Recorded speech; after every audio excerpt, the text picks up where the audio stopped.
Lakini 2005 ulipoanza, phase ya kwanza ilijengwa hapa. Kuna estate inaitwa Canaan iko hapa. Na phase ya pili ni hii ya Zone B ambayo tumekuwa tukingoja, na ningependa kusema Mheshimiwa Rais, tunakushukuru sana, maana wakati ambapo ulikuwa unafanya kampeni yako, wengi tulikuwa tunakutazama na wengine tulihudhuria mikutano yako kwa sababu tunakupenda sana na tunakuenzi. Uliahidi kwamba kwa kipindi cha siku moja utakapokuwa kwenye ofisi, na tunamshukuru Mungu kwa sababu uongozi unatokana na Mungu, si mwanadamu.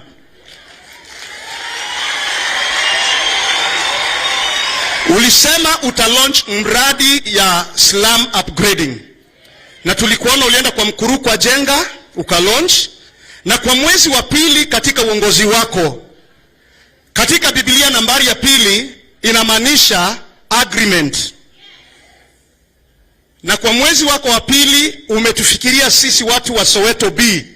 Tunakushukuru sana, tunakushukuru sana. Tulipoanza mradi huu, Mheshimiwa Rais, kama Settlement Executive Committee tulihusishwa kabisa. Tulinegotiate terms and conditions za watu wetu kutoka kwa ground. Ukitazama uwanja huu ambao tumekaa, kuna uwanja mwingine uko pande huu ambao pia ni wa mradi huu.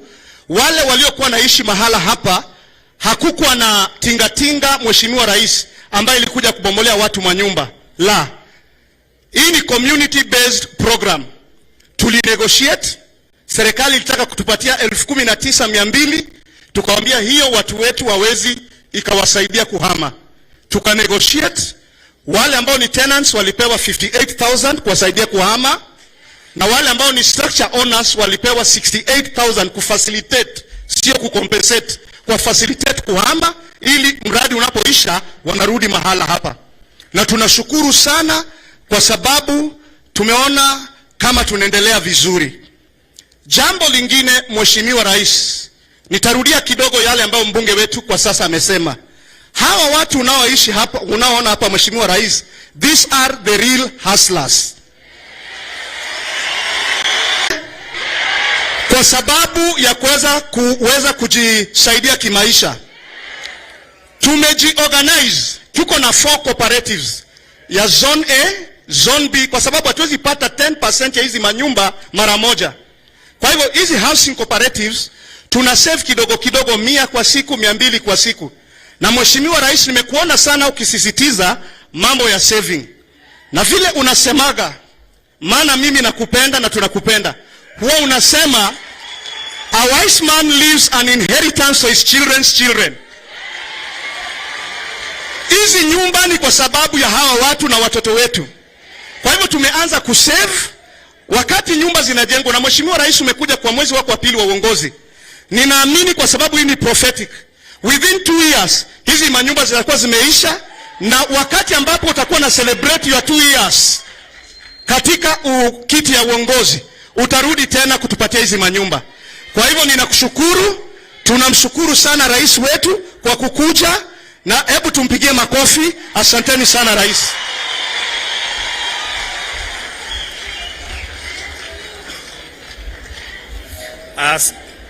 Asante sana Pastor Baraza. Excellency, naona ameongea kutoka, amefungua roho. Your Excellency, a lot of people have a misconception about social housing, and they have termed it as unbankable. Today, we want to demonstrate there is nothing like unbankability. These people from this area, they don't live on trees, Excellency. Wanaishi kwenye nyumba, but those houses do not qualify as dignity. So what we are doing here is we are not only fulfilling the Constitution requirements of Article 43, but we have found an elegant way of doing it with the private sector. So allow me then, Excellency, to invite the Chairman of Intex Construction, Mr. Kishan Galot, to come and address us. He is also the Chairman of the Roads and Civil Engineering Contractor Associations of Kenya. Karibu, Chairman.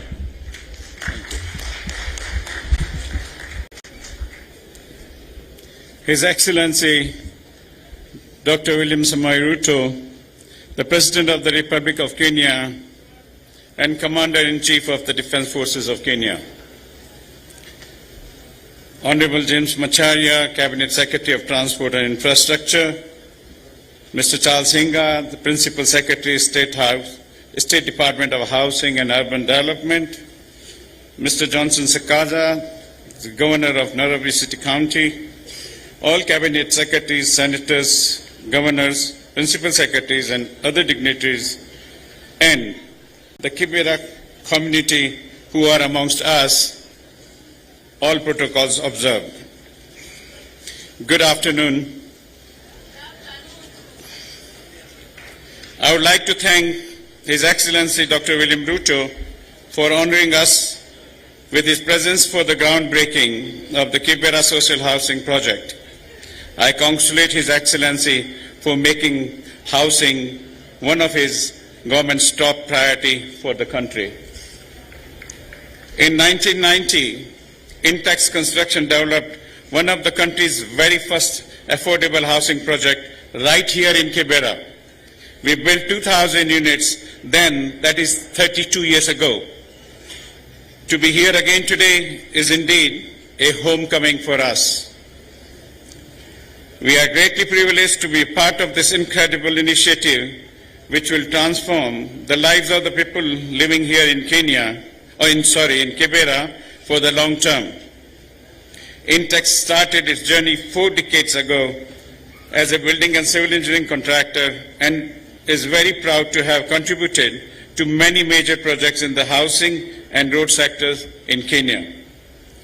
These sectors are the engine of the economy and necessary to ensure inclusive growth across all of our communities. As a local Kenyan company, we strive to engage and work with all stakeholders in our projects. This includes using local suppliers from the community, which will not only create more jobs, but also provide technology transfer of skills and boost the local economy. This project is for the development of over 4,000 housing units. This will lead to the direct and indirect employment of over 2,000 people. This in turn will accelerate the long-term social growth for this community, benefiting not only because who are here today, but the future generations to come. We have seen the work done by the Juakali sector, the quality of the work done by this informal sector and their structure in promoting each other is integral of the construction industry. We are committed to engaging with the Juakali sector for the supply of items such as all the doors, windows and materials for this project. I would like to take this opportunity to thank the Ministry of Lands, Public Works, Housing and Urban Development and the State Department for Housing for prioritizing the initiative for the people of Kibera. I would also like to thank Wana PS for his support for the project. We are truly aligned with the initiative and the continued support of all our stakeholders. We will work hand in hand with you to ensure the timely delivery of this very important project. Lastly, a final thank you to His Excellency Dr. William Ruto for his blessing for this landmark project. Thank you very much. Thank you very much, Chairman. The next speaker is a representative from Kenya Commercial Bank, Anastasia Kimtai, who are the local funders for our developers. And as Anastasia comes over, I'd like to recognize the presence of members of the State Department for Housing. You can stand up and we recognize you. Thank you very much. And also there are PSs that have joined us here today. PS Koimet. Where is she? Okay, there's PS Koimet, and I have got my fellow PS Mwakima and PS Muraguri. Thank you very much. Anastasia, karibu. Your Excellency, the President of the Republic of Kenya, Dr. William Samoei Ruto, the Governor of Nairobi County, Sakaja,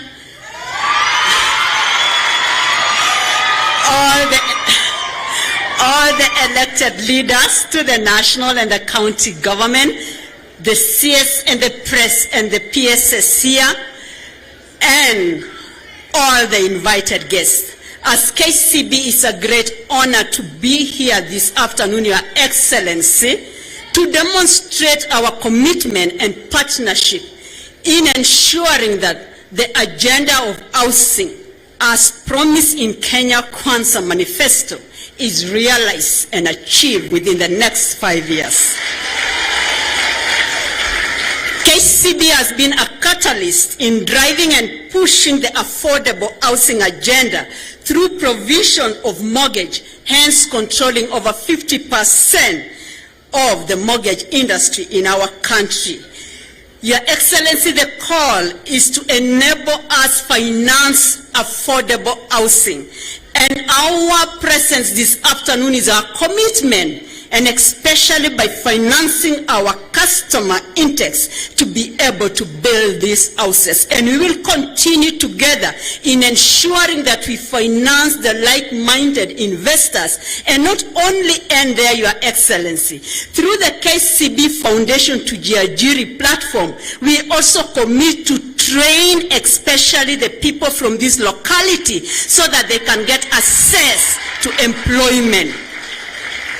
Your Excellency, we have submitted various papers to be able to finance the upcoming housing project, specifically Nakuru Mixed Development, 100 Housing Unit, Meru Housing Phase 1, Kisumu Kanyakwar Phase 3, Changamo Development Phase 1, Kirinyaga County Housing Project, 100 Housing, Muranga Housing, Kiambu Housing, Laikipia. And Your Excellency will keep on submitting our papers for the financing of the upcoming projects. Finally, Your Excellency, is our commitment that we'll work with the National Treasury to make sure under the financial agenda for this country, especially funding and financing the bottom of the pyramid, is realized and achieved. Thank you so much, and we wish you success.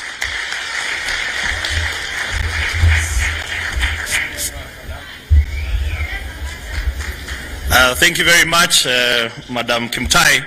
Your Excellency, KCB have in writing said that they have an amount of 100 billion that they are committing towards affordable housing.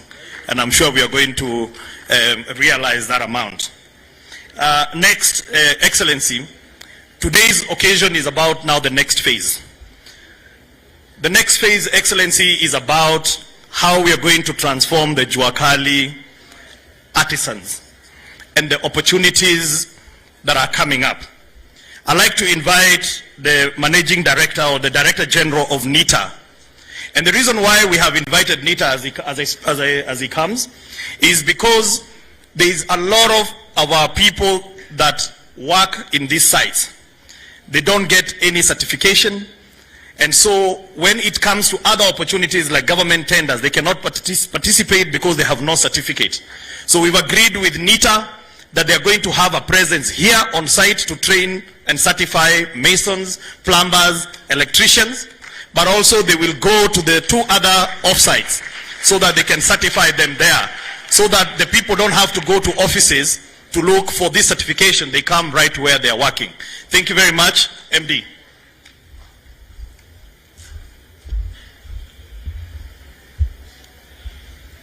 Your Excellency, the President of the Republic of Kenya, Dr. William Samoei Ruto, our Governor Nairobi, Mheshimiwa Sakaja, CS Transport, PS Hinga, all dignitaries present, it is a high privilege this afternoon, Your Excellency, to present our commitment to this special housing project that you are launching today.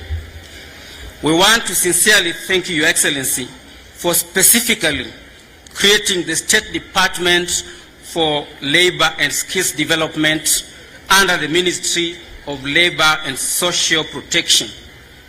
The National Industrial Training Authority, Your Excellency, is under this ministry, and it has the mandate, Your Excellency, to upscale and reskill formal and Juakali sector beneficiaries to be more competitive and productive for this economy.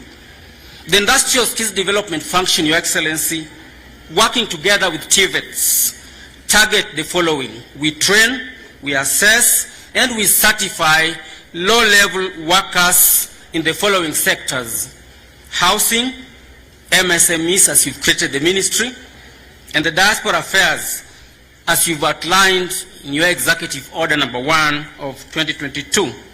Your Excellency, today we want to commit that we'll support all the artisans and the hustlers who are seated here today in this social housing project, while noting the following, Your Excellency, that when you look at the skills pyramid, normally we configure it in the following ratios: that for every one engineer or manager, we have 2 technologists, and to support those 2 technologists, we have 4 technicians, and at the bottom, supporting the technicians, are craftsmen or artisans who form the majority at the ratio of 8. So, Your Excellency, this afternoon, we want to say that NITA serves the bottom level of hustlers who form the greatest ratio of workers in a construction site. And for this, Your Excellency, we want to commit to the following 6 areas. 1, that we will ensure that the construction sites are compliant with baseline requirements, including occupational safety and health requirements, and for industrial training and assessment processes.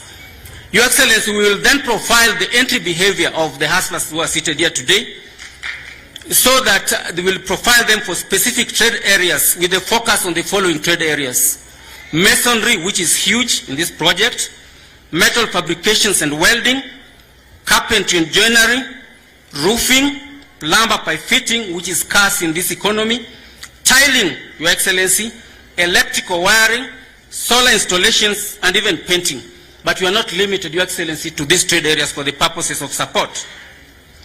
We will then, Your Excellency, apply the recognition of prior learning model, which includes customized on-site assessment to evaluate the capabilities of the hustlers, while on-site that will lead to certifications. Your Excellency then will issue them with NITA certificates for the successful beneficiaries, commencing at level 2 of the qualifications framework, which is basically grade 3, grade 2, and grade 1. Your Excellency, you are aware that the certifications can be vertically enhanced to what we call master craftspersons at level 3, progressing to level 8 at professional master craftspersons. Your Excellency, we want to request that you will approve for us the recognition of prior learning policy framework, so that this can be able to enhance the training of over 500 beneficiaries, Your Excellency. We'll carry out a skills gap analysis and customize reskilling programs in partnership with industry partners, so that appropriate technology transfers are achieved in specific demand areas. We will work very closely, Your Excellency, with NCA, KCB, MSEA, Juakali, and the private sector to scale up technology transfers and to accrue sustainability of these projects. I want to assure you, Your Excellency, that the stated deliveries above is scalable to other similar projects. And with your support, we will ensure that the artisans and the hustlers in these projects are excellently processed. Thank you, and God bless you. Thank you very much. Next to come, Your Excellency, is the Executive Director of National Construction Authority, my good friend Engineer Kech. Karibu.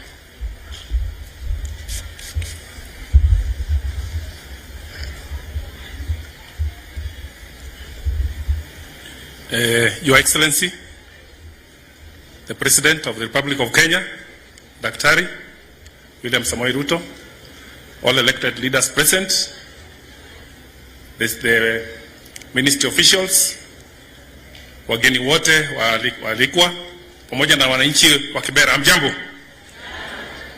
Your Excellency, it is the endeavor of National Construction Authority to ensure that construction is safe and compliant and can serve the generations to come. Your Excellency, in this project, we will team up with other partners, like my colleague from NITA said, to ensure that those who are working on this project get the necessary training and thereafter they get accredited. Your Excellency, this is a recognition that somebody qualifies for whatever work they are supposed to do. Your Excellency, I'm particularly happy to note that previously we have onboarded the construction workers and integrated in projects like the one that happened in Ngara, where a number of components, housing products, were ring-fenced and given to them. They were able to supply very quality products in the standards that were approved based on the document that was prepared. This has really enhanced their business activities and has also professionalized them. We also look at the opportunity where this project in Kibera will also give that opportunity to the people around here to also be part and parcel of that. We have developed standards and specifications that we'll be using to be able to approve those products in the projects. Your Excellencies, before I leave the podium, it is good to note that 82% of construction workers we have in the field across the country have no formal training and they have acquired the skills they have through the job.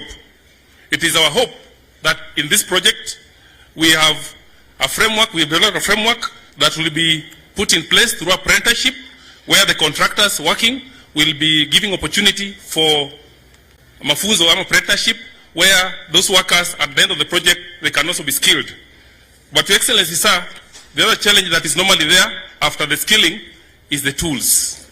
A fundi without a tool is like a soldier without a gun, if I may say so. So what we are looking at, and this is working in partnership with one of the pillars that you've created, Your Excellency, which is the SME, to ensure that we have a way in which through the Hustler Fund to be launched, to have a space where there could be some fund to provide for tooling for the construction workers once they acquire the skills.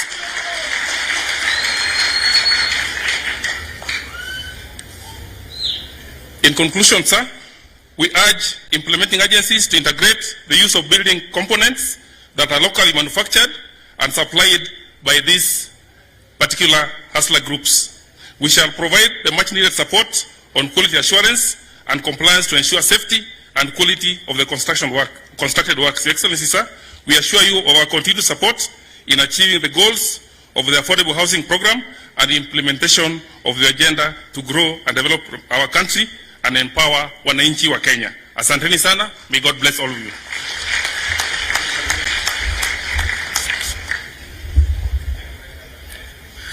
Thank you very much, Executive Director for National Construction Authority. To bring to an end this session, Your Excellency, you've told us to move out of boardrooms, PowerPoint presentations, and to the ground.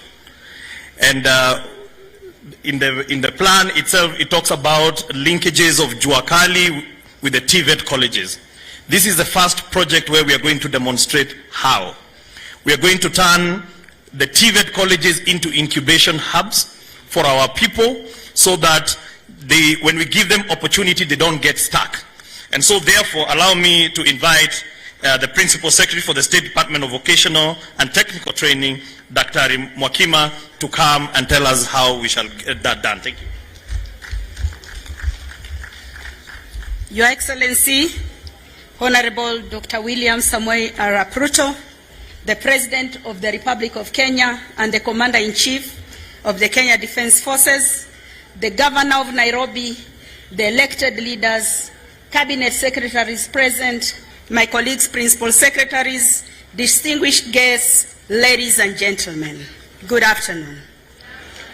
I am delighted to join you on this auspicious occasion of official groundbreaking ceremony of Kibra East Zone B Social Housing Project. Your Excellency, allow me to thank you for your visionary interventions in the TVET subsector that have placed us on a leading platform globally. Indeed, our institutions have become competitive with the best TVET systems in the world. The upshot of your intervention, Your Excellency, has increased the TVET institutions from 42 in 2011 to 218 currently. The enrollment has also increased from 55,000 to 346,901 over the same period.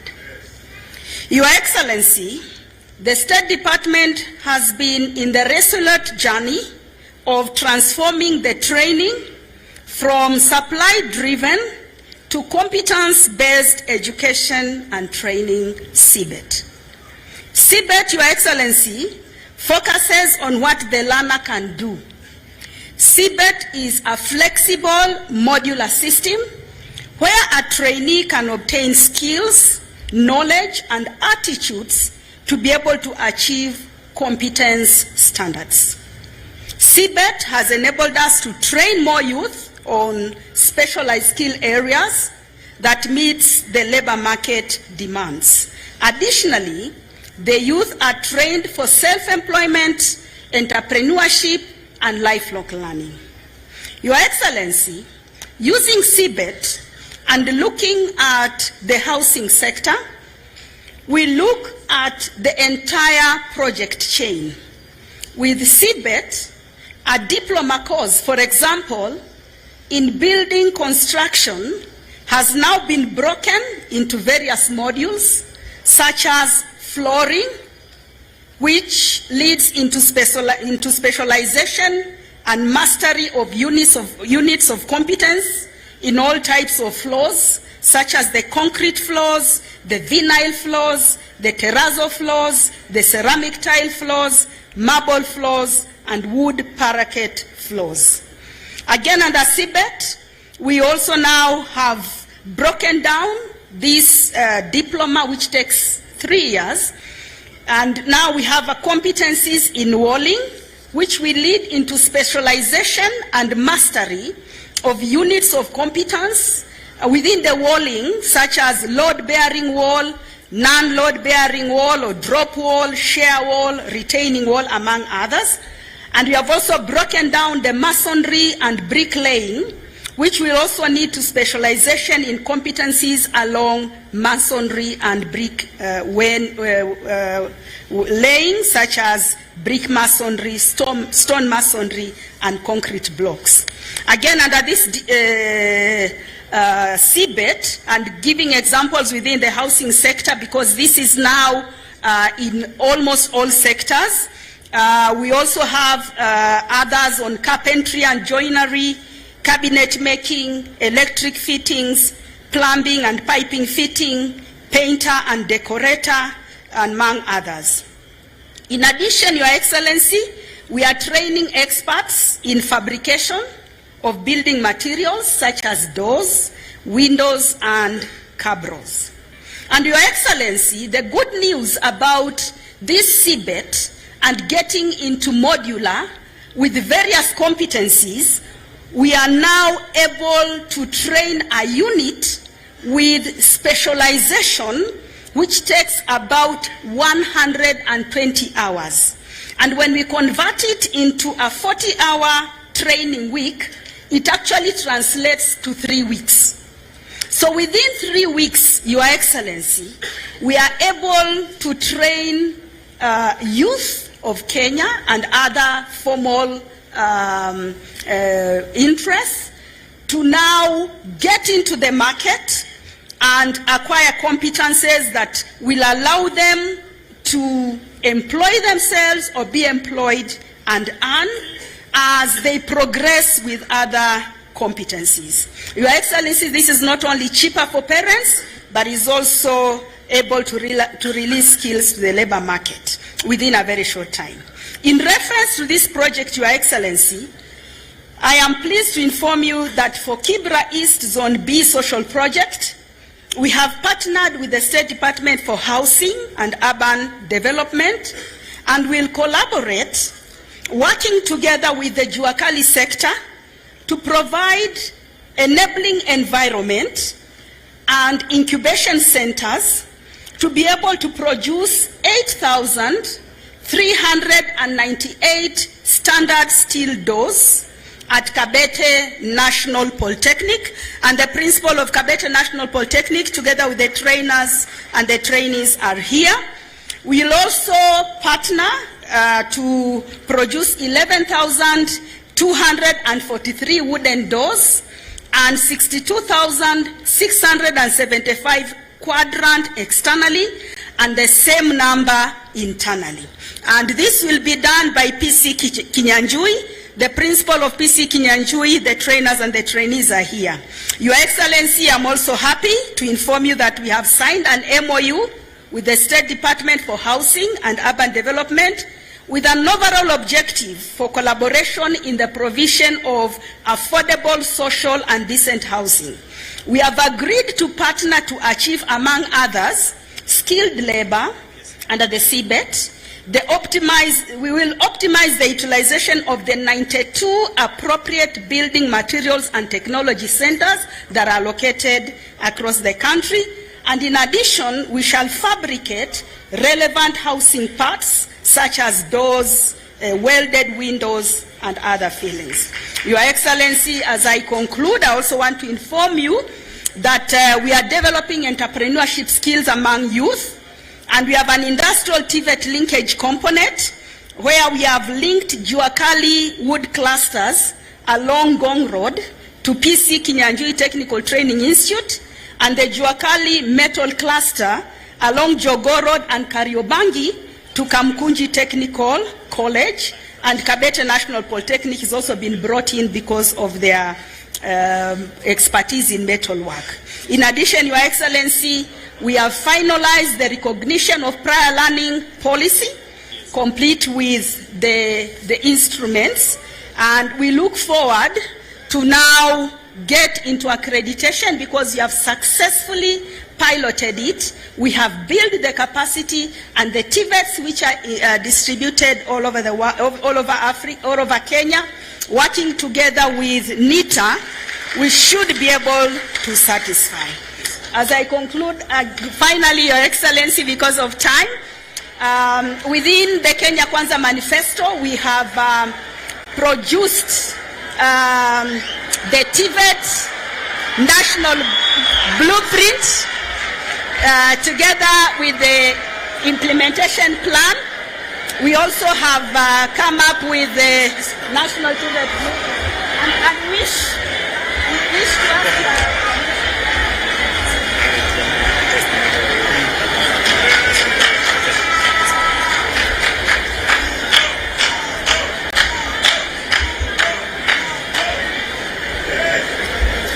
Thank you very much, PS TVET. Excellency, this job has faces, and I'd like to invite one beneficiary from Canaan to come and make very brief remarks and tell us where she came from and where she is today. Shiro, karibu.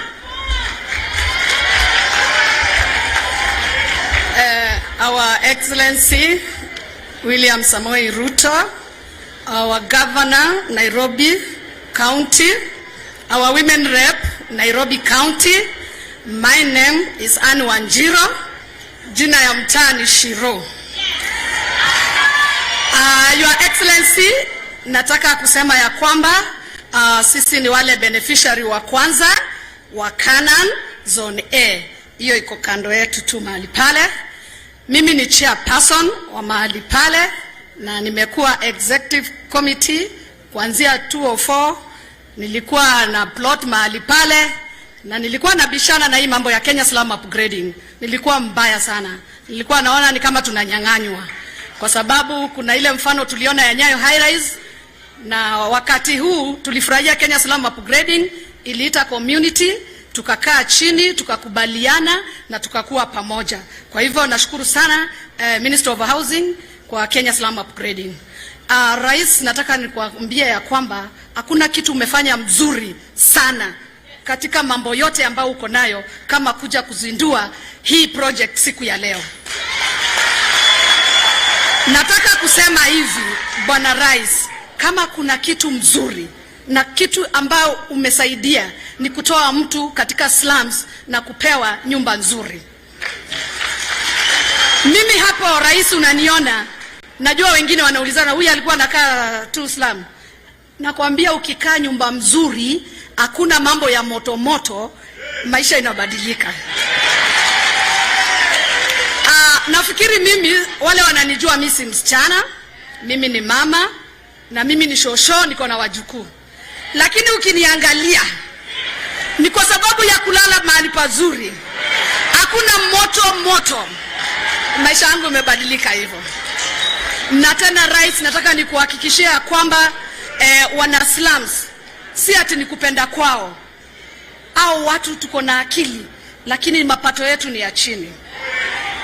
Tunakuomba Rais, sisi kama wana Canaan, kwa masomo yetu kidogo, wakati tuliingia zile nyumba, tukafungua hivi tukaona maji inateremka kwa shower, tukaangalia tukaona, in fact hapa slum hakuna bedroom.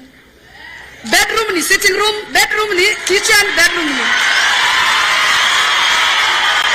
Nasema Kenya Slum Upgrading imeinua akili zetu juu. Saa hii mimi kwa heshima ya watoto niko na bedroom yangu kando. Na kwa heshima ya Kenya Slum Upgrading waliona sisi ni watu wa maana, wakatuwekea kitchen kando na watoto kando. Sasa nini ingine unaweza taka? Kwa hivyo Excellency, nataka kusema hivi, mimi nimeshukuru sana, na acha niseme na roho yangu ndio pia wewe aujue, hata kama sikuwa nimekupenda, leo nimekupenda.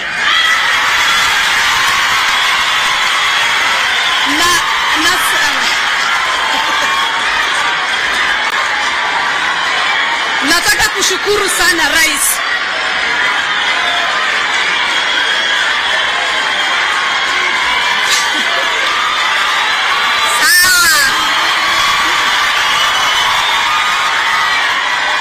Nataka kushukuru Rais. Naomba kama chairperson wa Canaan, na kwa sababu hata hiyo ghorofa unaona wale wanaishi hapo ni asla, bado maisha yetu ni ile ya chini, na kuomba siku ya leo ili nikupende zaidi na wana Canaan, tuondolee stamp duty,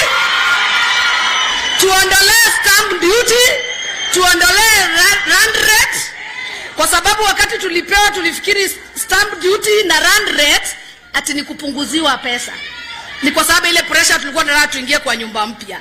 Tumekaa akili imefunguka, tukaona kumbe rand rate na stamp duty ni kufinyika kidogo. Na kwa sababu tunataka Rais, siku ya leo naomba utuhakikishia ya kwamba kitu mzuri ambao utatufanyia kama wana Canaan, kutuondolea rand rate na stamp duty. Ya pili, Bwana Rais, nataka kupongeza Ministry of Housing ya Slum Upgrading. Na sitaki kusifu wale wakubwa. Nataka kusifu staff wa Ministry of Housing ambao wako hapa. Kazi mzuri ambao wametufanyia. Tumewatusi sana, tukifikiri wanatufanyia vibaya, na kumbe ni maisha yetu walikuwa wanatengeneza.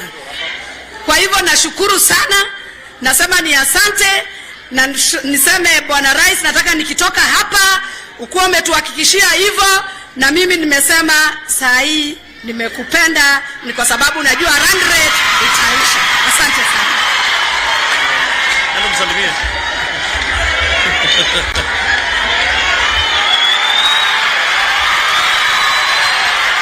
Asante sana.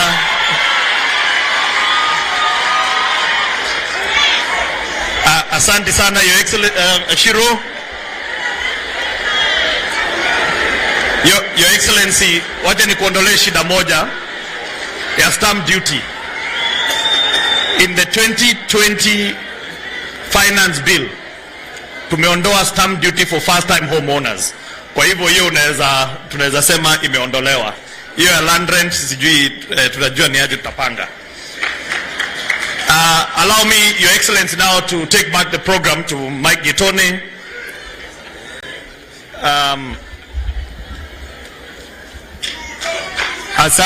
Asante sana katibu wetu. Mheshimiwa Rais, kwa ruhusa yako sasa nikubalie nimwalike gavana wa eneo gatuzi la Nairobi, Mheshimiwa Johnson Sakaja. Karibu sana.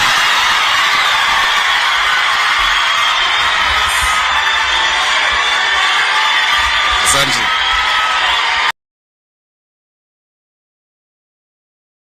Haya. Kibra Soweto, High Rise, Lang'ata, amjambo. Bwana asifiwe.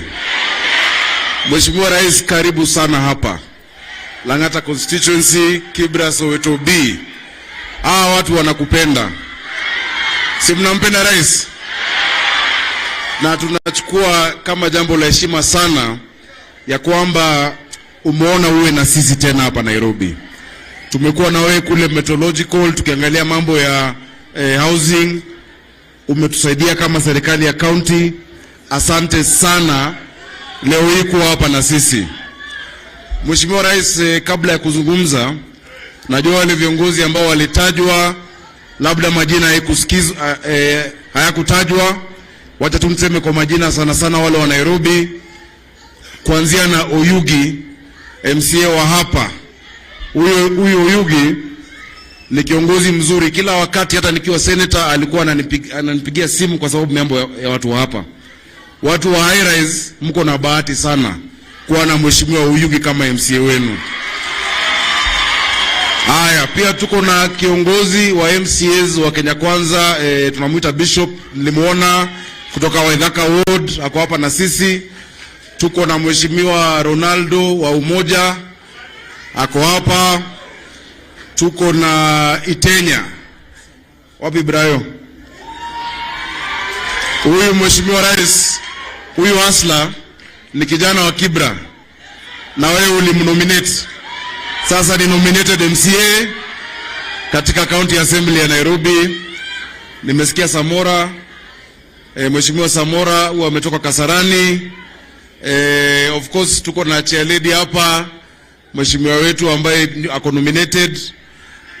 Pia Shironi MCA lakini asemi, yule ameongea ni MCA nominated na pia ni chair wa ODM katika Lang'ata, na tuko naye kwa County Assembly. Tuko na Cecilia pia, nafikiri ndio yule Cecilia, of course unamjua coordinator wako wetu wa chama. I can't see very well. Virginia alikuwa agent wangu wa Lang'ata na yeye ni MCA pia wa hapa. Your Excellency, niko na dada yangu mama wa county anaitwa Esther Pasaris. Wacha aje azungumze pia yasalimiane. Karibu Mheshimiwa Pasaris.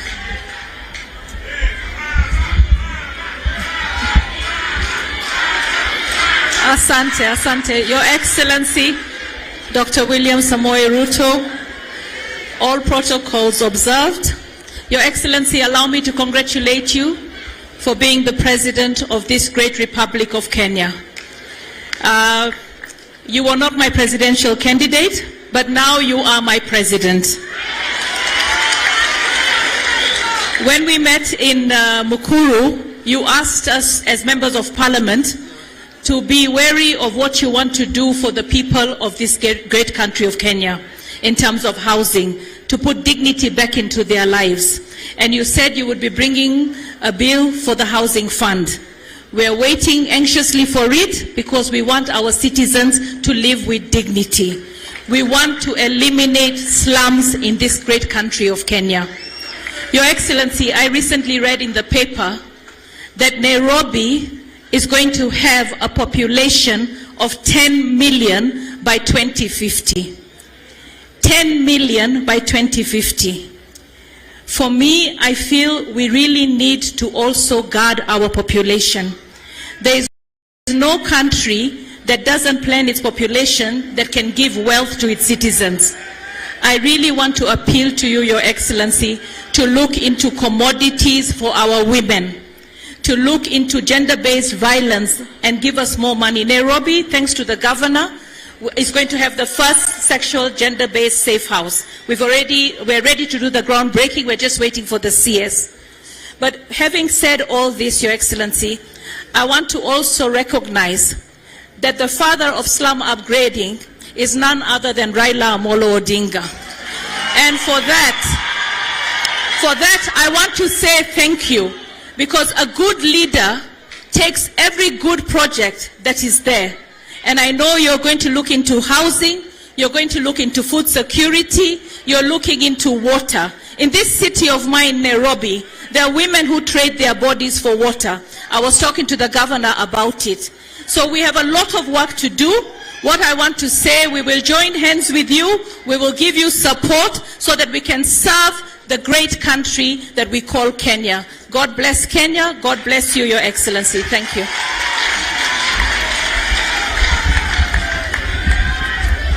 Asante sana, Mheshimiwa Pasaris. Asante sana. Thank you so much for being here.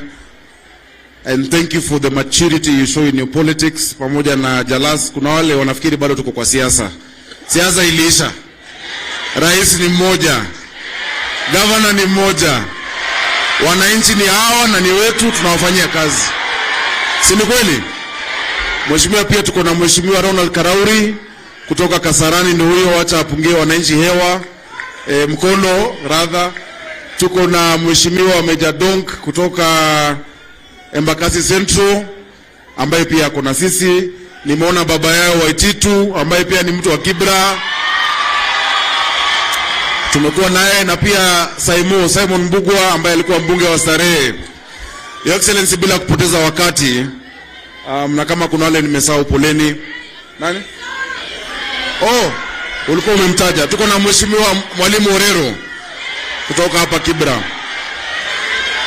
Jalas ulikuwa umemtaja. Tuko na Mariga.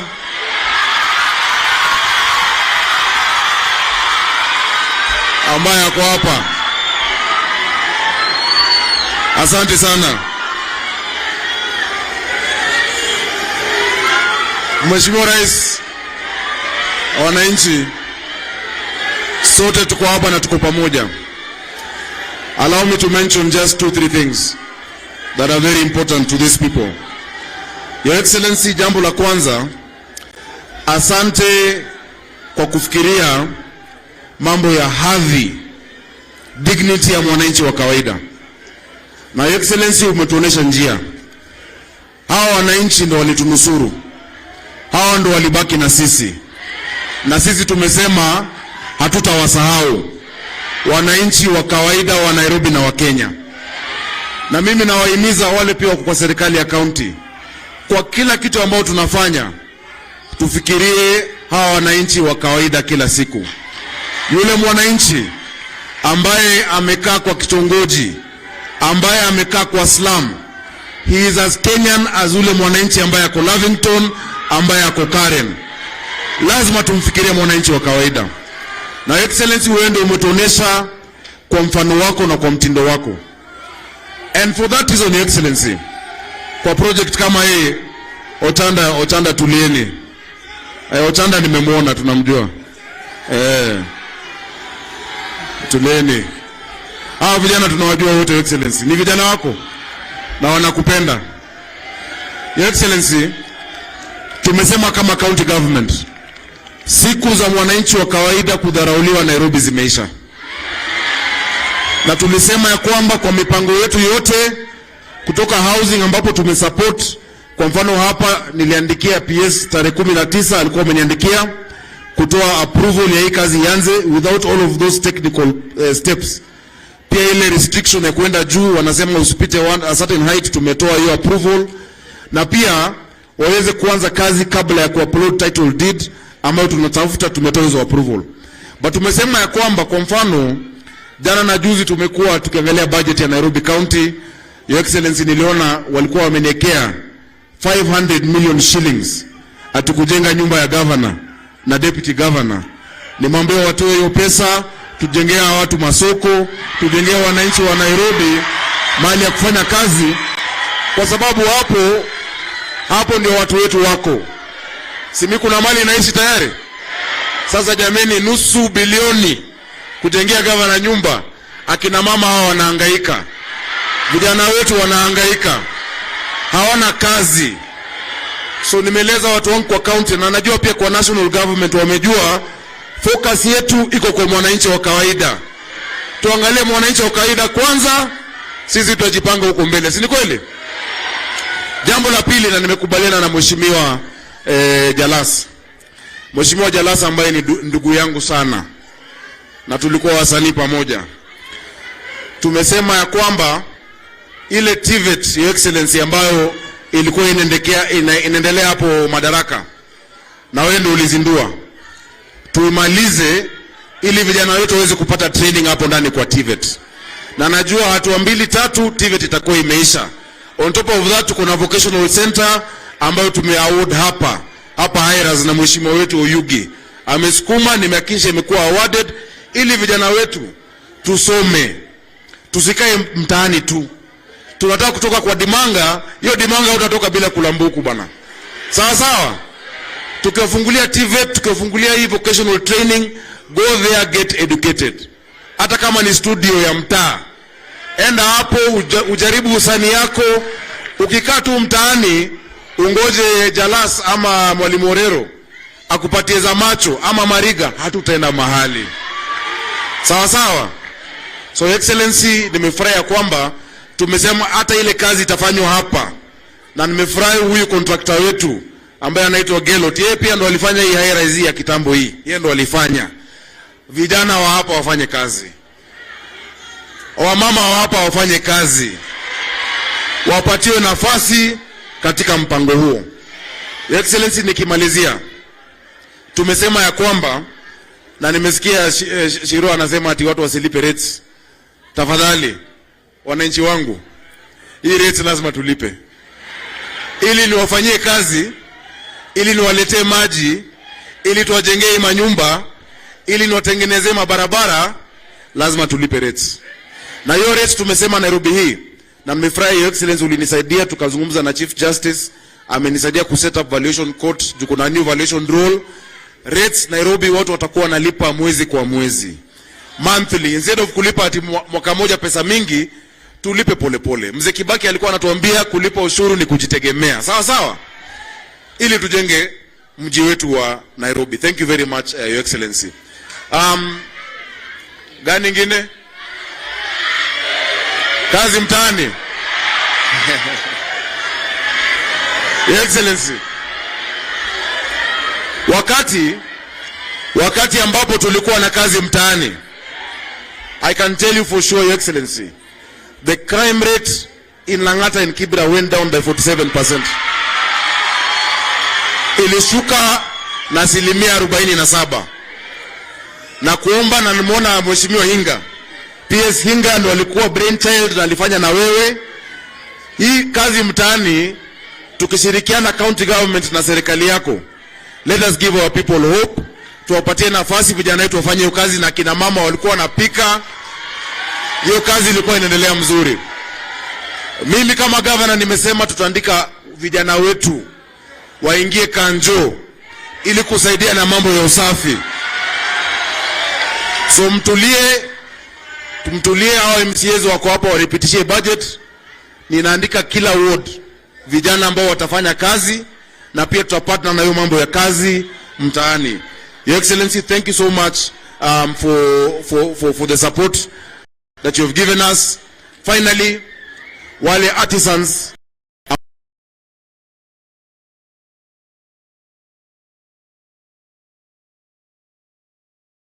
fanya kazi, tutawapatia zile tools tunaita common user facility, ili unakuja hapo unapiga randa yako, kama wewe ni seremala unafanya kazi, na usiku unapata kitu ya kupeleka nyumbani.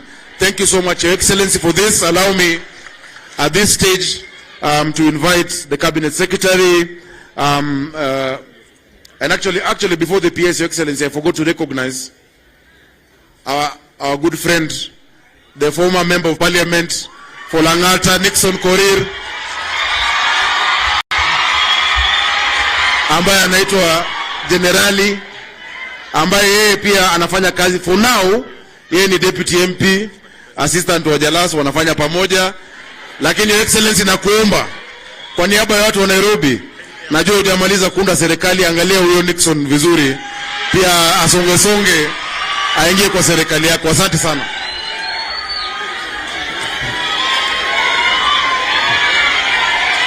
Asante sana Mheshimiwa Rais. Before I speak, let me invite Tom Molwa, who was the chairman, or who is the chairman of the task force which was looking at affordable housing. He is actually one of the key people in the pension space. Tom Molwa, please, karibu.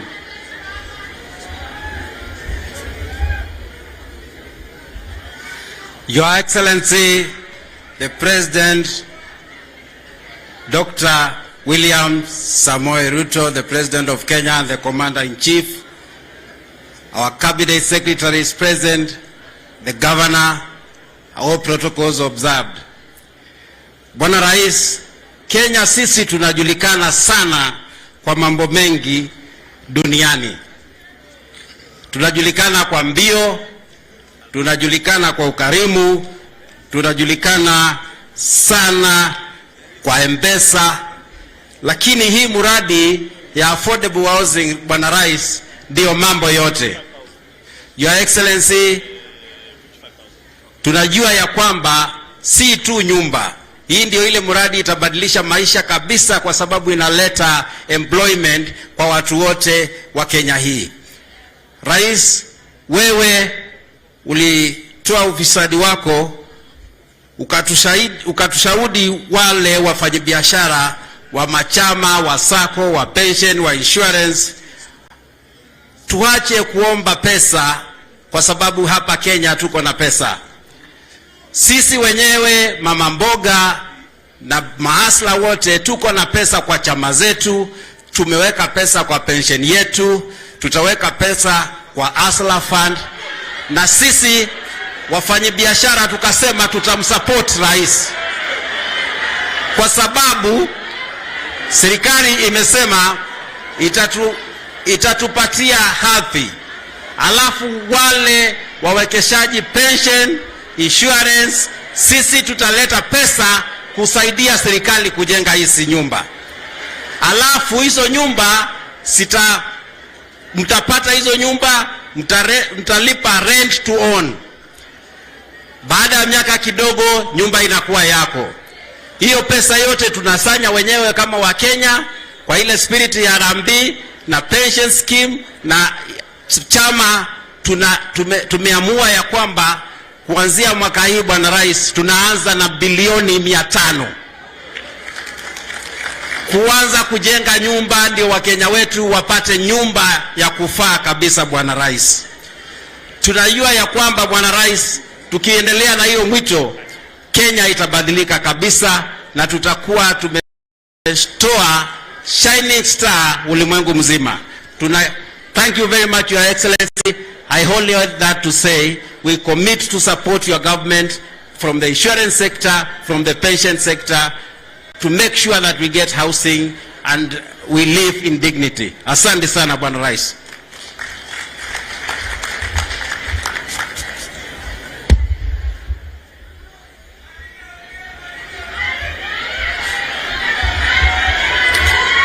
Your Excellency, because of time, kwa sababu wakati umeenda sana, we shall proceed with the program. But let me say this, even as we wait for the President to come. One of the key advantages we have in this country is that now we have political will at highest level in terms of the President leading the way. Na akirudi hapa nitarudia tena. Niseme hivi, in the last 1 month, ndugu zatu, the President has been to 3 different projects for housing. Kama governor isema, tulikuwa kule Mukuru, halafu juzi tukaenda Rogai kule Kajiado. And what is important, ndugu zetu na dada zetu, ni kwamba mahali rais anaenda, he carries the entire leadership with him. Because ukiangalia hapa sasa, mmesikia Tom Mulo ameongea, yeye mkuu wa pensions, kuna wa bank wako hapa, bankers are here, you had KCB.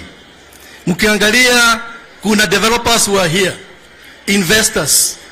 So what is important is to know, tukienda mbele hakuna mahali itaachwa nyuma.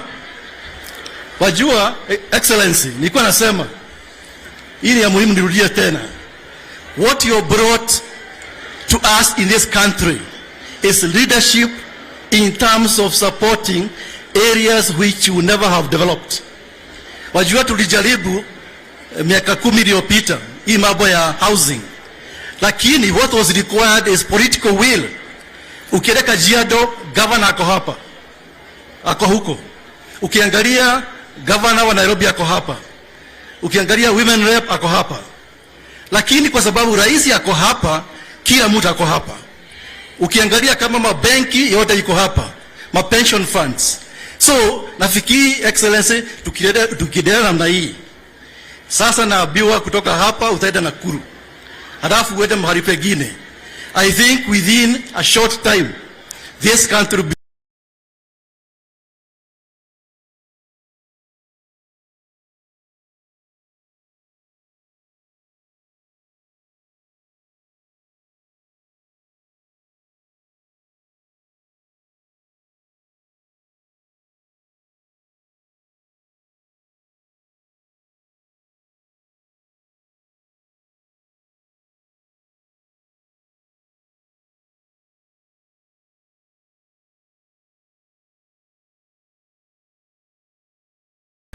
the largest slum in Africa, in the world. It is Kibera. Sasa kwa sababu hii muradi another 2 years, hiyo itakuwa ni story. It will be a story behind us. Kwa hivyo rais, kwa sababu ya masaa, ni kushukuru kwa kuja, na ningeomba tusimame sisi zote tumkaribishe rais wetu wa Kenya. Asante sana.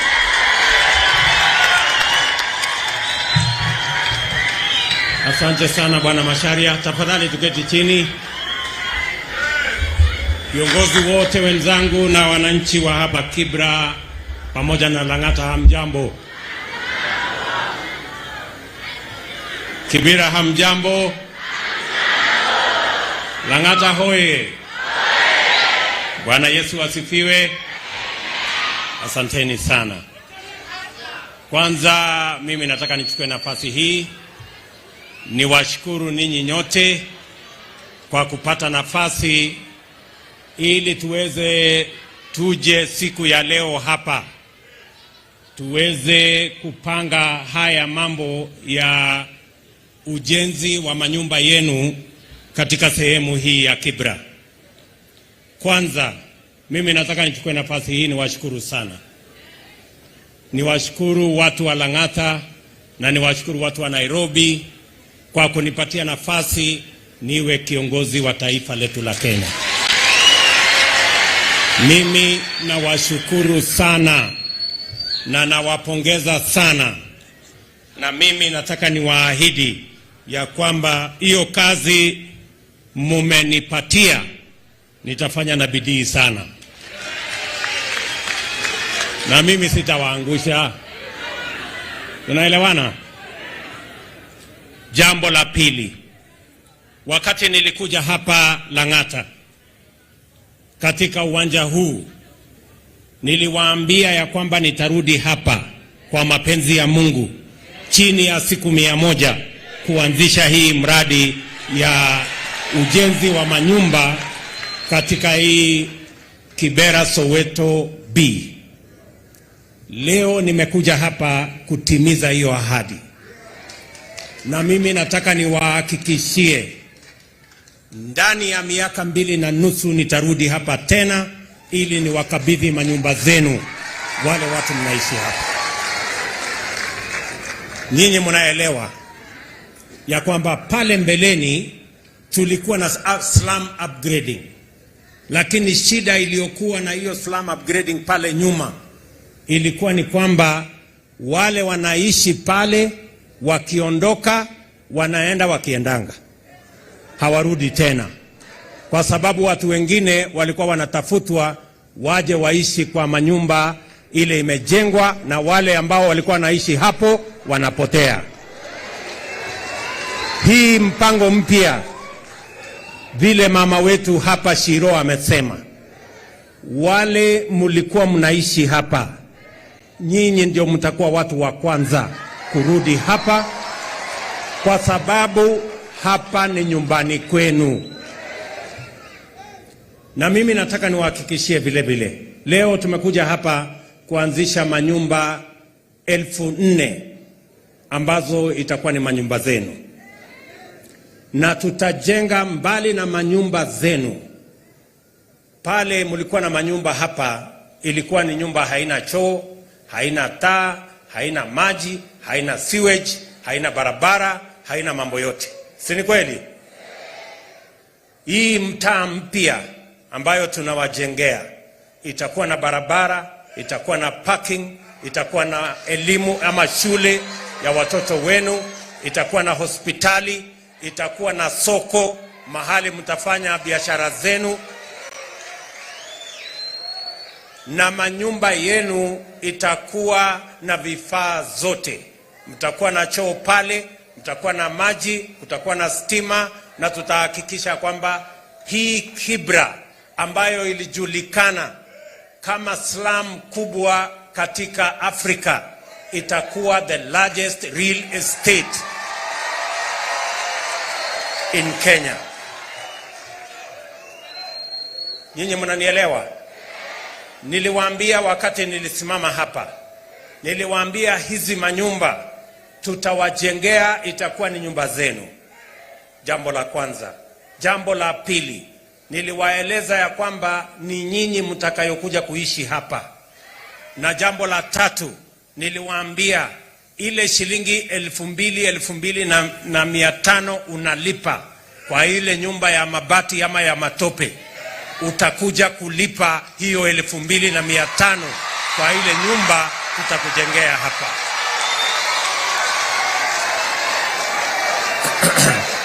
Nyinyi mnanielewa?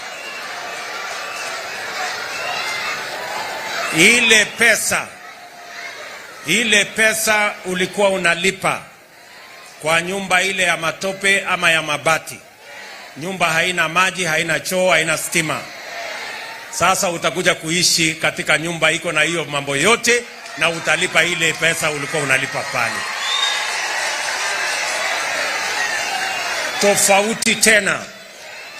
Tofauti tena, wewe ulikuwa unalipa 2,500 na hiyo nyumba ni ya mwenyewe. Hakuna siku hiyo nyumba itakuwa yako. Lakini leo hii nyumba tunawajengea hapa, utalipa 2,500 na baada ya miaka 20 nyumba hiyo inakuwa yako, unaendesha nyumba yako.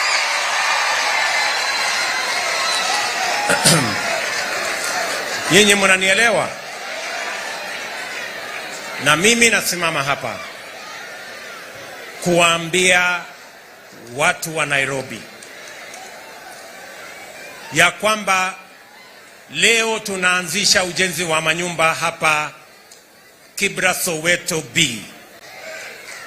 Mimi nataka nimwambie waziri pamoja na permanent secretary ya kwamba waanze kupanga mambo ya Soweto C, kwa sababu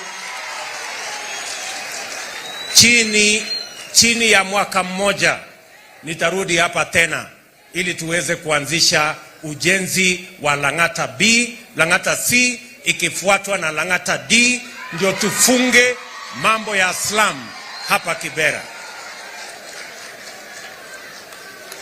Tumekubaliana watu wa Lang'ata, watu wa Kibera, tumekubaliana. Hiyo ndio mpango nilikuwa nimewaambia ya housing. Na hii mpango ilikuwa katika mipango yetu for the last 5 years. lakini the last 5 years tumejenga nyumba 2,000 peke yake. Mimi nataka niwahakikishie watu wa Nairobi na watu wa Kenya ya kwamba kabla ya mwaka mmoja, in the next 1 year, tutakuwa tumeanzisha ujenzi wa manyumba 1,200 katika taifa letu la Kenya. Because this is a project that cannot wait. The rate of our urbanization is at approximately 4.4%. It means 500,000 people every year move to our urban areas. And because we have not developed enough infrastructure, many of our dwellers in our cities and towns and townships, majority of them, almost 60%, live in slums. Because we have not been able to plan appropriately. We construct about 50,000 houses every year. Out of that 50,000 houses, only 2%, about 1,000, are affordable for the majority of Kenyans. They fall in the category of affordable housing. And that is why we are making it a deliberate program to build 50% of all our housing must be in the category of social and low-cost housing, so that we can pay attention to the majority of Kenyans who live in our slum areas. Na sababu hiyo, tumesema ya kwamba tutaongeza nyumba tutakazojenga kila mwaka ifike 1,200, kwa sababu tayari tuko na upungufu wa manyumba 2,000,000 Kenya ya wananchi kuishi. We already have a shortage of 2 million houses. And every year we are supposed to cater for another 250,000. So it is important as a country that we focus in this area so that we can give the people of our country dignity. They can live in areas that are dignified, and they can fend for themselves, and they can bring up their families in environments that are of good quality and in environments that are in tandem with the provision of our constitution. Kwa hivyo, mimi nataka niwahakikishie ya kwamba hiyo barabara tutatembea pamoja. Ndani ya wiki 2 nitaenda pale Makongeni kuanzisha nyumba 25,000 zingine za low cost housing. Na hapa Nairobi nimesema ya kwamba tuko na ekari karibu 3,000 ambazo tunaweza kuzitumia katika mambo program hii ya affordable housing. So in Nairobi alone, focusing on 3,000 acres, we should be able to build 500,000 houses in the city of Nairobi. And I want to ask all the stakeholders in this field, from the ministry responsible to the developers, to the financiers, and to the off-takers, that we work together, and we are going to provide the necessary leadership so that we can change the status of our city and change the status of our country. Tunaelewana jameni? Hapa wakati mambo ya ujenzi itaendelea, tutakuwa na wafanyikazi karibu 2,500 watakaofanya kazi katika huu mpango. Vile vile tutakuwa na biashara. Mumesikia tumekubaliana na contractor ya kwamba yeye atafanya 60% ya kazi. 40% ya biashara itafanywa na wafanyabiashara wengine wadogo wadogo hawa. Tumekubaliana ya kwamba milango yote karibu 8,400 itatengenezwa na mahasla wa hapa. Tumekubaliana ya kwamba madirisha yote karibu pia 15,000 madirisha 15,000 itatengenezwa na vijana wenu wa hapa Lang'ata, vijana wale wanafanya kazi pale Ngong Road, wale wanafanya kazi Kariobangi, tutawaunganisha wote ili wafanye hiyo kazi na walipwe hiyo pesa. Tumesema pesa milioni 550 itaenda kwa hawa wafanyabiashara wadogo wadogo hawa. Tunaelewana? Na tunaweka mkataba, tunaweka contract ya kwamba hiyo kazi itafanyika kwa mpango huo, so that we make sure that we have the local content of this contract, so that ordinary small beneficiaries and other stakeholders, the juakali sector, na tumekubaliana ya kwamba PC Kinyanjui watatusaidia kwa sababu serikali tayari tumenunua equipment ya karibu bilioni 30 na tumeweka katika all these technical and vocational training centers. Tunataka hiyo equipment itumike kusaidia watu wa juakali kutengeneza hiyo milango, kutengeneza haya madirisha na kutengeneza ile quarter, naitwa nini? Yes, hiyo maneno mmeweka hapo inaitwa quadrants. Quadrants zote tunahitaji quadrants 1,120 za ndani na za nje. Hizo zote zitatengenezwa tukitumia machine ambazo tumenunua tayari, iko katika TVET zetu, na watu wa juakali mtashirikiana na TVET zetu ili mkubaliane hiyo biashara itaendeshwa namna gani. Wase, mmesikia?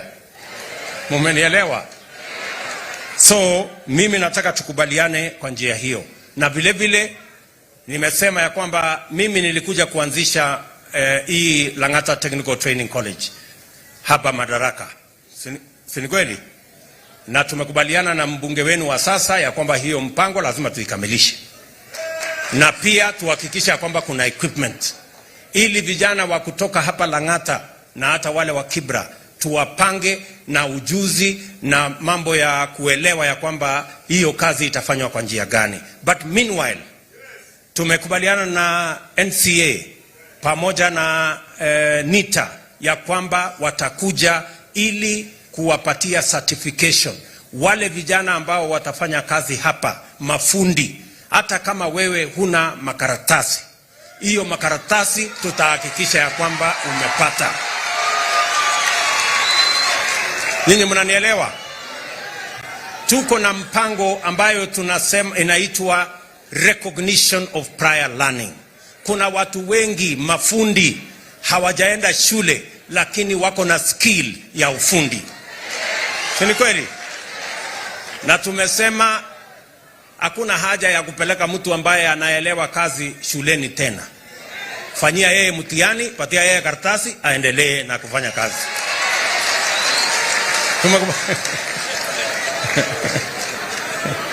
Tumekubaliana? So mimi nataka tukubaliane na nyinyi watu wa Lang'ata, na mimi nimekuja hapa makusudi kwa sababu we want to make this program a reality, and we want every Kenyan to own a decent home in the Republic of Kenya. Nishawauliza magavana wengine wa taifa letu la Kenya katika miji yetu yote waanze kupanga ardhi mahali tutafanya mambo ya affordable housing, kwa sababu tunataka kubadilisha sura ya kila mji katika taifa letu la Kenya, na tutengeneze taifa ambayo sisi wote tutajivunia kuita ndio kwetu nyumbani. Tumekubaliana jameni? Vile vile wakati tunapanga hii kazi, tunapanga sio kwa sababu tunahitaji manyumba peke yake. Tunapanga vile vile kwa sababu inatupatia nafasi ya ajira. Nimesema katika hii mpango hapa, si ni kweli? Katika hii mpango hapa tutakuwa na nafasi ya ajira ya vijana 2,500 katika hii mpango. Najua nyinyi mumeniambia ya kwamba mnataka ile kazi mtaani. Munisikize, sikizeni. Mambo ya kazi mtaani ni mambo zamani. Ile kazi mtaani ya kuokota takataka na nini hapana. tuachane na hiyo. Sasa kazi itakuwa hii. Ninyi mnanielewa? Hiyo kazi sikizeni. Hiyo kazi ya mtahani. Hakuna kazi ya mtahani tena. Kazi ni hii ya kujenga manyumba hii. Na nimemwambia huyu mungwana, wale watu wa kwanza ambao wataajiriwa katika kazi hii ni watu wa hapa Lang'ata na watu wa Kibra, ndio watakuwa wa kwanza. Jambo la pili, mulikuwa mnaajiriwa watu 500 kwa kila ward, si namna hiyo? Watu 500 kwa ward, ambaye ilikuwa watu 2500. Sio 2500 ndio watatusaidia kujenga hii nyumba? Na tukianzisha ile Soweto C, tutakuwa na watu wengine 2500. Na tukianzisha ile Soweto D, tutakuwa na wengine 2500. Sasa ile mlikuwa mnaniuliza kazi, si ndio hiyo?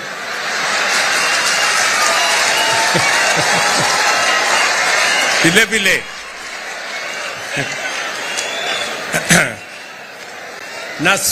na sio hapa peke yake. Tutaanzisha ujenzi wa manyumba katika kila constituency hapa Nairobi. Pale Makongeni mahali tunajenga nyumba karibu 25,000. Tutahitaji vijana zaidi ya 20,000 watusaidie kwa hiyo kazi. Kwa hivyo tutapanga nafasi ya ajira ya kutosha bila ya kutumia vijana wendu kwenda kuokota takataka. Kazi ya kuokota takataka ni ya Governor Sakaja. Aokote takataka apeleke kule kwa mambo mahali inapelekwa takataka. Sini kweli? Ndio. Haya. Vile tumekubaliana mambo yote haya lazima tuyapange kwa mpango. Vile tunafanya kazi hii ya mambo ya kujenga manyumba, mimi vile naelewa ya kwamba muko na shida ya ajira, na ndio nimesema mambo ya ajira tutapanga ndani ya affordable housing. Na vile mmesikia hapa, kuna vijana wengi ambao wamesema wanataka pia wajumuishwe katika sehemu zingine za kutafuta ajira. Hapa leo mmesikia huyu jamaa amesimama hapa, anaitwa Bwana Mulwa. Huyu Bwana Mulwa hapo, nilifanya mkutano na wao jana na tumezungumza pamoja na wao, na wamekubali ya kwamba wataungana na sisi kama serikali ili kuweka pesa ya kutosha katika affordable housing na katika mambo ya infrastructure. Hawa jamaa wametuambia ya kwamba watatupatia shilingi bilioni 500 mwaka huu, in the first year. Alafu mwaka ujao tutapanga na wao watuongezee ingine bilioni 500 ili tuwe na pesa ya kutosha ya kujenga manyumba kwa kila Mkenya aweze kupata mahali pa kuishi pazuri, na tuweze kujenga taifa letu. Na vile hiyo bilioni 500 wanatupatia, watatusaidia pia katika kujenga ile industrial park, mahali ya agro processing, mahali ya value addition, mahali ya manufacturing. Tutainvest katika infrastructure, na tumekubaliana tunaanza katika industrial park ama industrial city ya Naivasha. Tunaweka industrial city ingine Dongokundu, na hapa Mlolongo at the river pia tuko na infrastructure development ambayo tutasaidiana pamoja na hawa. Tumekubaliana. Jambo la tatu, lazima tupunguze gharama ya maisha. Si ni kweli? Na mimi niliwaambia ya kwamba lazima tuteremushe bei ya unga ikuje chini.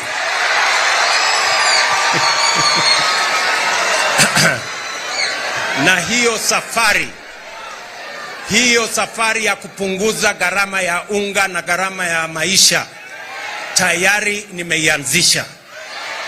Tayari tumepatia wakulima wetu mbolea magunia 1.5 milioni, na tunawapatia ingine magunia milioni 6 wazalishe chakula, ndio chakula ifike hapa ikiwa bei nafuu, na bei ya unga tuanze kuiteremusha.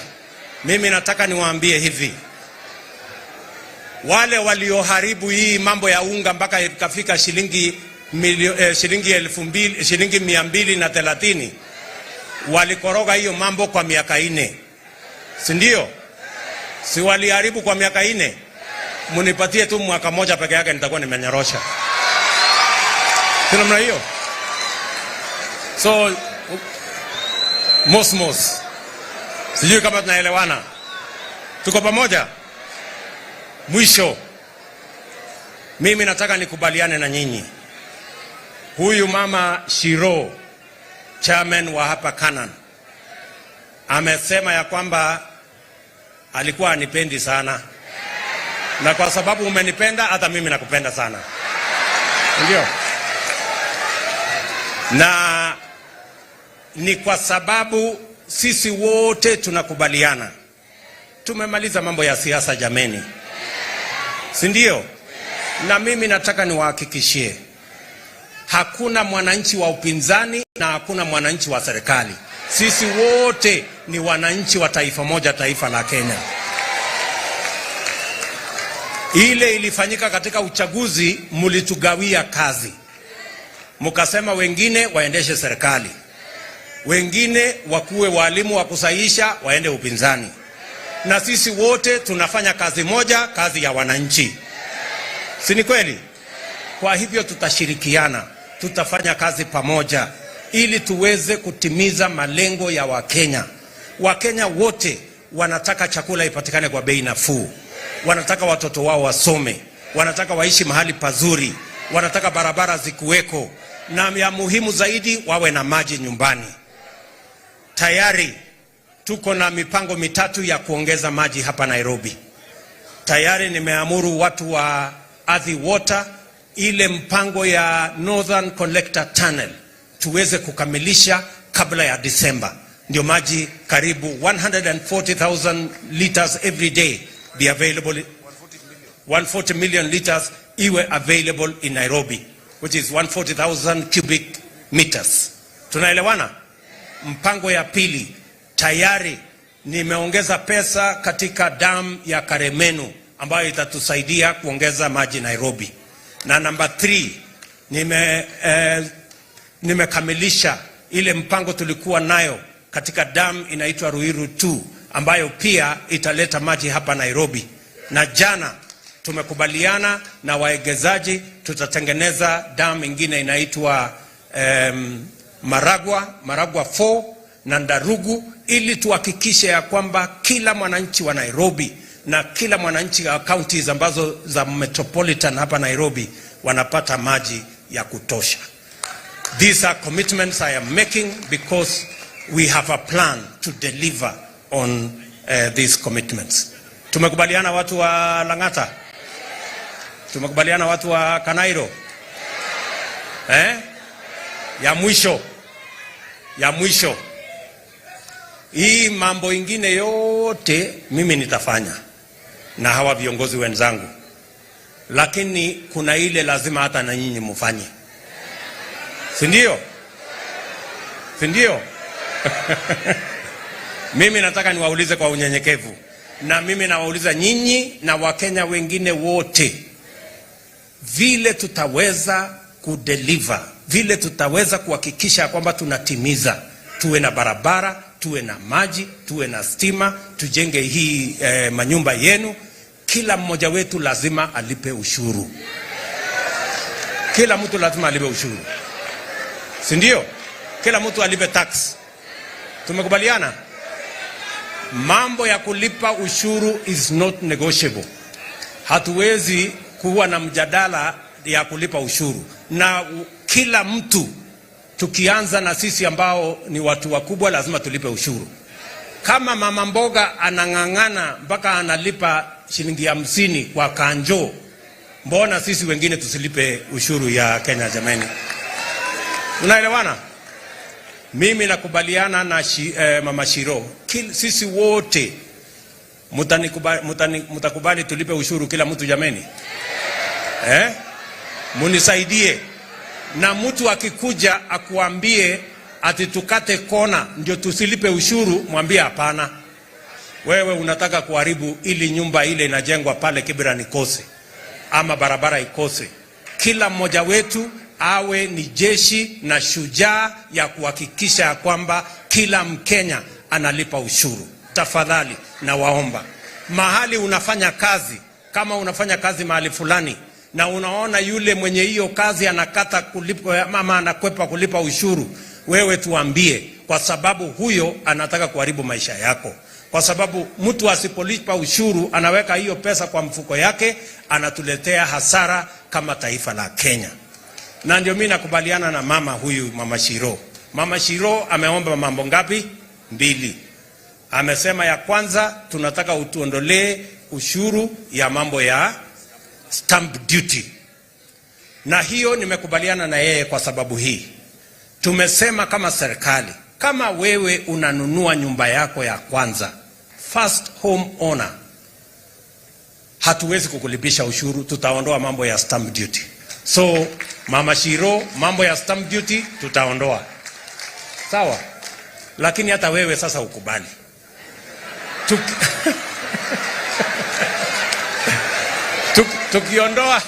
Tukiondoa ushuru ya stamp duty, ile ya rates wewe ulipe.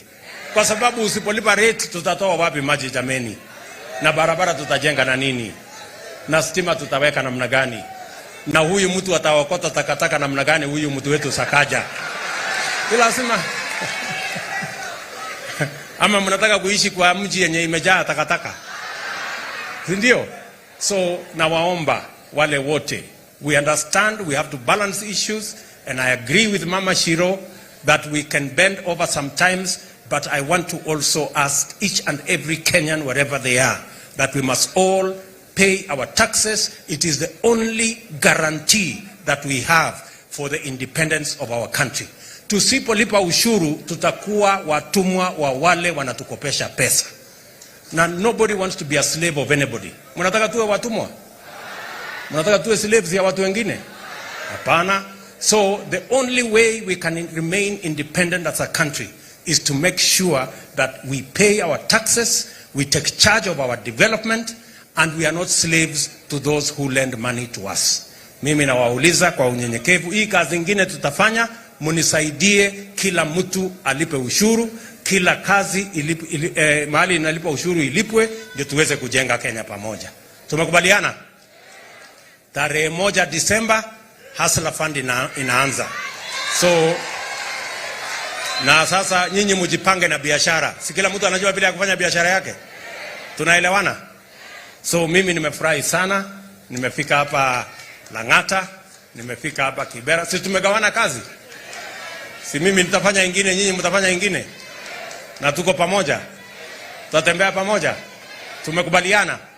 Nataka niseme asanteni sana, mjue na wapenda sana, na watakia baraka ya Mungu. Asanteni sana. Thank you.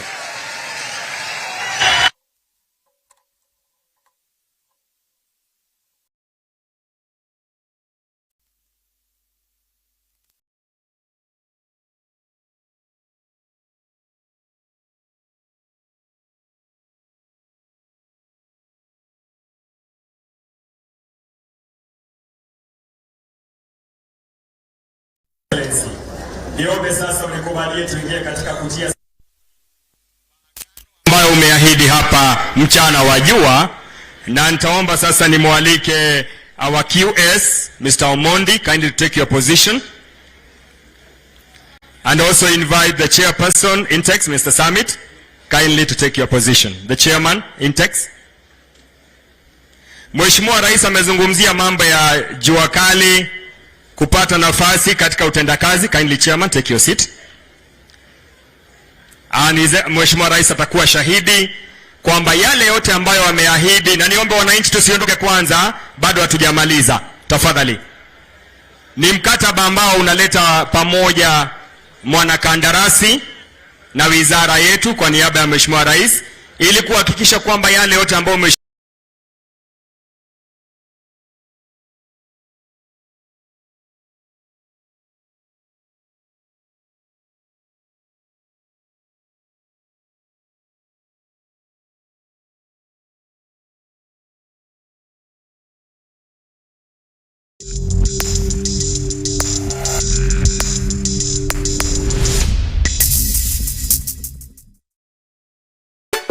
sina tabu na